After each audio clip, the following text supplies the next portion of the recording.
Washout mga Lodi, yung raffle natin mamaya na, pakita ko lang muna sa inyo yung mga Samon tsaka yung Jensen na nakuha natin. Unahin ko na tong derby ng Jensen, tignan nyo naman maglakad Lodi. Kaya siguro tinawag na mga derby to, tinan mo para si Terminator maglakad.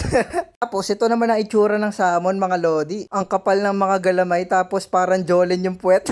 So, galing to sa Isabela at dun lang daw to nahuhuli mga Lodi. Hindi ko lang sure kung meron din sa mga ibang lugar na malapit sa Isabela pero syempre nilalagyan talaga nila ng trademark, 'di ba? Yung mga pangalan ng gin nila, yung galing Jensen, galing Isabela. Guys, comparison naman tayo mga Lodi. Ito yung una nating nabili compared dun sa Jensen. Ayun, oh, medyo malaki na. Tapos ikukumpara pa natin yan sa Samon. Ayan naman ang difference ng Samon sa mga Derby G mga Lodi. Kitang-kita naman no. Yung itsura pa lang ng galamay nila, ibang-iba no. Tapos syempre yung sukat sa Japan Gin natin talagang malayo pa rin mga Lodi. Tinry ko sila pagtabi-tabihin kaso talagang walang hingahan Lodi. Yung derby nasa bunganga na ng Japan Gin natin.